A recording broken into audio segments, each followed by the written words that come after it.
Bros, definitely this is a big news for Yamaha lovers in Bangladesh. Yamaha finally Bangladeshe higher cc bike launch করছে এবং আপনাদের ভাই মোসানি মাত্র launch হওয়া FZS25টা হাতে পেয়ে গেছে। একবারে টাটকা একটা ফার্স্ট ইমপ্রেশন রিভিউ আজকে দিয়ে দেব।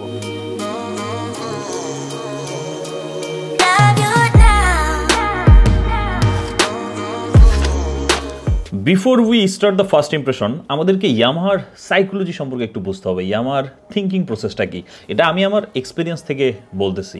Yamaha is very specific about their bike categories. ধরেন আপনি কমিউটার বাইক নেবেন, they will offer you FZ series.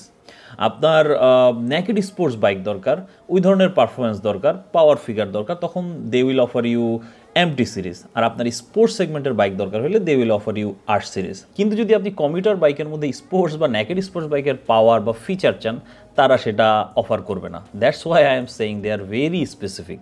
এবং ইয়ামাহার এই থিঙ্ক প্রসেসটাই আমরা মাথার মধ্যে রাখবো, রেখে সামনের ভিডিওতে বিভিন্ন জায়গার মধ্যে দেখবেন যে এটার অ্যাপ্লিকেশন হবে। এবং এটা মাথায় রেখেই চলেন আমরা কথাবার্তা বলি FZ25 নিয়ে, নিউলি লঞ্চ হয় FZ25। আর এই FZ25 নিয়ে কথাবার্তা বলার জন্য ভাই আমার সানির দিকে একটু ভালো করে তাকান, কীভাবে সে রেডি হয়ে আসছে আজকে। একেবারে পুরা দস্তর একজন জেন্টেলম্যান। কারণ ইয়ামাহা FZ25 এটাও একটা জেন্টেলম্যানস বাইক। ভাইব ম্যাচিং বলে তো একটা কথা আছে নাকি।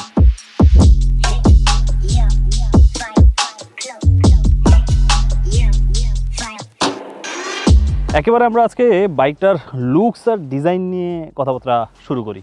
প্রথমত আমার কাছে যেই জিনিসটা সবচেয়ে বেশি ভালো লাগছে এই বাইকটার লুকসের ক্ষেত্রে, সেটা হচ্ছে এটার যেই ট্যাঙ্কের ডিজাইনটা আছে সেটা খুবই জোস, অ্যাগ্রেসিভ করছে। তার পরবর্তীতে ট্যাঙ্কের ডিজাইনের সাথে নিচে যেই ইঞ্জিন কাউলটা দেখতেছেন সেটা খুব ভালোভাবে যাচ্ছে। এর পরবর্তীতে যেই হেডলাইটটা দেখতেছেন, হেডলাইটের ডিজাইনটা আমার পার্সোনালি খুব পছন্দ হয়েছে।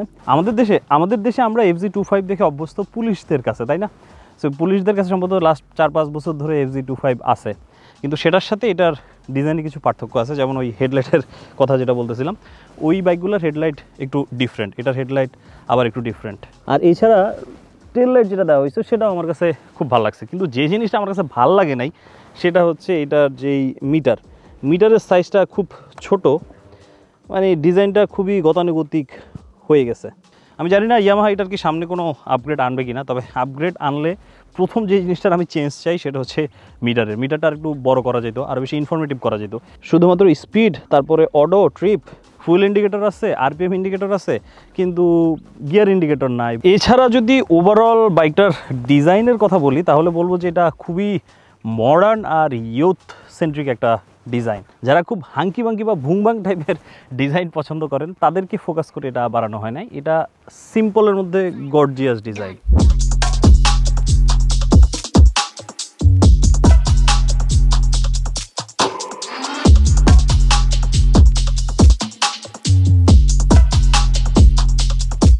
নেক্সট যে জিনিসটা নিয়ে কথাবার্তা বলবো সেটা হচ্ছে এটার ইঞ্জিন। এটার যেই ইঞ্জিন পাওয়ার আউটপুট সেটা হচ্ছে 20.8 PS আর 20.1 নিউটন মিটার টর্ক।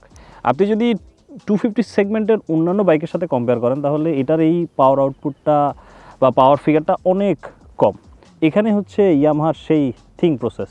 ইয়ামাহা বলতেছে ভাই আমি এটারে কমিউটারই বানাইছি, কমিউটার থেকে তুমি নেগেটিভ স্পোর্টসের পাওয়ার এক্সপেক্ট করো না। চলেন আমরা বাইকটা একটু চালাই, বাইকটা একটু স্টার্ট দেওয়া যাক।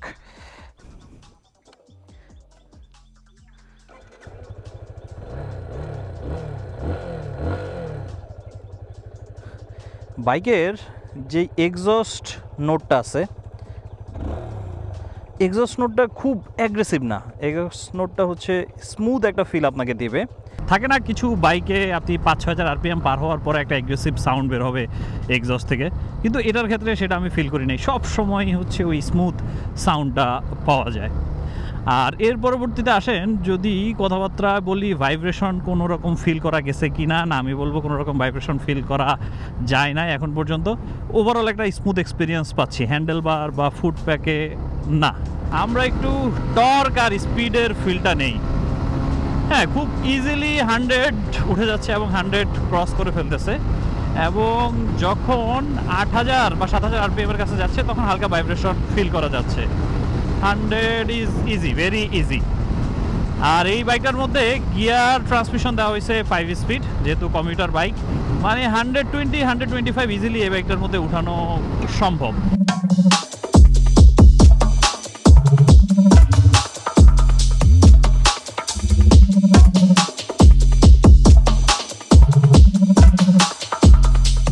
আসেন এবার হচ্ছে বাইকটার সিটিং কমফোর্ট নিয়ে আমরা কথাবার্তা বলি। বাইকটাতে বসলে একেবারে একটা কমিউটার, পারফেক্ট কমিউটার বাইকের সিটিং পোস্টার যেমন হওয়া দরকার সেরকমটাই আছে। কারণ হ্যান্ডেলবারের যে পজিশনটা আছে, আপনি যখন হ্যান্ডেলবারের উপর হাতটা রাখবেন তখন অনেক বেশি রিল্যাক্সড ফিল হয়। নেগেটিভ স্পোর্টসের মতো না, একেবারে পারফেক্ট কমিউটারের যেমন হওয়া দরকার ঠিক তেমনটাই আছে। ফুটপ্যাকের পজিশন একবারে আপনার বডির সাথে পারফেক্টলি অ্যালাইন, খুব বেশি পিছনে না বা অ্যাগ্রেসিভ না। আপনি যদি ডে টু ডে রাইড করেন বা হচ্ছে একটানা 60-70-100 কিলোমিটার আপনার চালানো হয়, তখন আমার মনে হয় না খুব একটা বেশি প্রবলেম হবে। ইয়ামাহা সবসময় এফজেড সিরিজের মধ্যে এই সিটিং কমফোর্টে প্রায়োরিটি দিয়ে আসছে। আর এর পরবর্তীতে যদি পিলিয়ন সিটের কথায় আসি, যথেষ্ট পরিমাণ ওয়াইড আছে, আপনার পিলিয়ন আরামসেই বসে ডে টু ডে অথবা যদি ট্যুরে বের হন কমফোর্টেবল ফিল করবে। এই বাইকটার মধ্যে দেওয়া হয়েছে ডুয়েল চ্যানেল এবিএস, এবং সামনের যে ডিস্কটা দেখতেছেন এটা হচ্ছে 282 mm এর, আর পেছনের যে ডিস্কটা সেটা হচ্ছে 220 mm এর। আর ব্রেকিং নিয়ে আমি খুব বেশি কোনো কিছু ডিফিকাল্টিস ফিল করি না। ইয়ামাহার বাইক অ্যাজ অলওয়েজ যেটা হয়, ওদের ব্রেকিংয়ে খুব বেশি কনসার্ন থাকে। পরবর্তী লাস্ট 2 দিন থেকে বাইকটা আমি চালাচ্ছি। ব্যালেন্সিং নিয়ে যদি কথাবার্তা বলি, আমার কাছে বাইকটা খুবই হালকা পাতলা ফিল হয়েছে। বাইকটা যখন আমি উঠে বসি, বাইকটা রাইড করি, ফিল হয় না যে এটা 250 সিসির একটা বাইক। খুবই নিম্বল, খুবই হাম্বল এরকম একটা ফিলিংস আসে। আর বাইকের সামনের টায়ার সাইজ হচ্ছে 100 সেকশনের, পিছনের টায়ার সাইজ হচ্ছে 140 সেকশনের। এটা এফজি যে 150 ভেরিয়েন্ট আছে সেটার মধ্যেও সেম টায়ার সাইজ।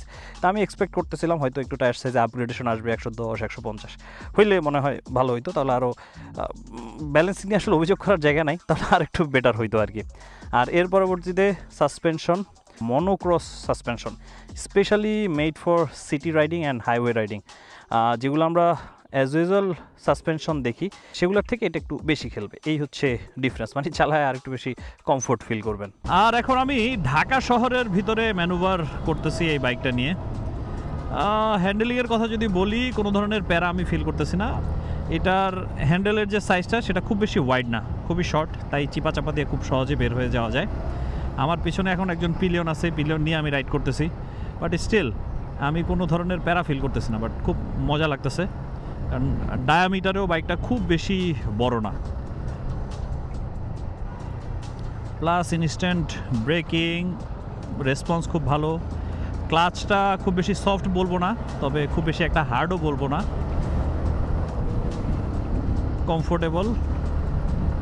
আর প্লাস হ্যাঁ, সিটি রাইডের ক্ষেত্রে আপনারা রাইড করে ভালো রকমের মজা পাবেন।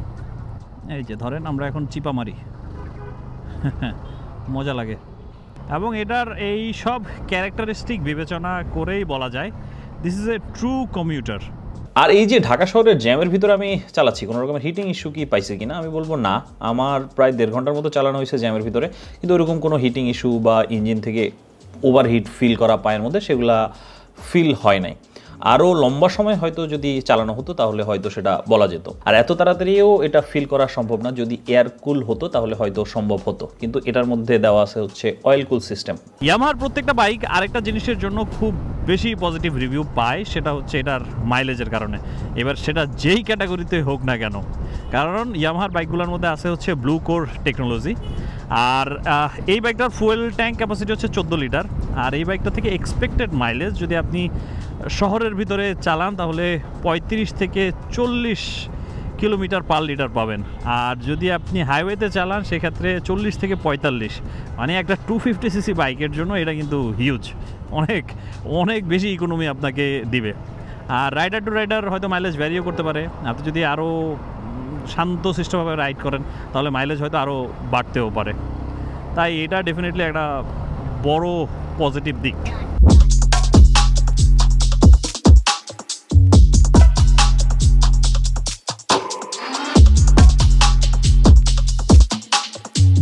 এখন একটা $1 মিলিয়ন কোশ্চেন, এই বাইকটা আসলে কাদের জন্য? ইন জেনারেল আপনার কাছে যদি টাকা পয়সা থাকে, আপনার যদি মন চায় আপনি একটা বাইক কিনে ফালায় রাখবেন, তাহলে আপনারা নিয়ে আমার কোনো কনসার্ন নেই। কিন্তু যারা খুব চুজি মানুষ, যারা বাইক কেনার আগে অনেক বেশি ঘাটাঘাটি করে, অনেক কিছু নিয়ে তাদের চিন্তাভাবনা করতে হয়, তাদেরকে যদি সাজেশন দেই, প্র্যাকটিক্যাল হিসাব যদি আমরা করি, তাহলে এই বাইকটা হচ্ছে তাদের জন্য যারা রেগুলার বেসিসে সিটির ভিতরে বাইক চালাবে, হয়তো মাঝে মাঝে হাইওয়েতে কোনো ট্যুর দিবে, তাদের জন্য হচ্ছে এই বাইকটা প্র্যাকটিক্যাল। অথবা যারা হায়ার সিসির ফিল নিতে চান কিন্তু ফুয়েল ইকোনমি আপনাদের জন্য একটা ইম্পর্টেন্ট কনসার্ন, তখন হ্যাঁ, this is a practical bike for you. এর পরবর্তীতে আরেকটা জিনিস আসে হচ্ছে প্রাইস নিয়ে এখনও পর্যন্ত আমি কিছু জানি না, কারণ হচ্ছে এই ভিডিওটা লঞ্চিংয়ের আগে শ্যুট করা, আমাকে ইয়ামাহা প্রাইস ডিসক্লোজ করে নাই। আমিও আপনাদের সাথে লঞ্চিংয়ের পরেই প্রাইসটা জানতে পারবো, যদিও এখন আপনারা প্রাইসটা জেনে গেছেন কারণ ভিডিও লঞ্চিংয়ের পরে আপলোড দেওয়া হচ্ছে। আপনারাই জানান প্রাইসটা কেমন হয়েছে। আর এই ছিল মোটামুটি ইয়ামাহা FZ25 নিয়ে ভাই মোহাম্মদ সানির ওভারভিউ। আর নতুন নতুন বাইক আসতেছে এই বছর, আরও অনেকগুলো বাইক লঞ্চ হবে। বাইকগুলো আসতেছে, সেলিব্রেট করেন, খুশি হন। বাইকারদের জন্য এগুলো খুশির দিন। Thank you, Sunny out, tata, good bye, আল্লাহ হাফেজ।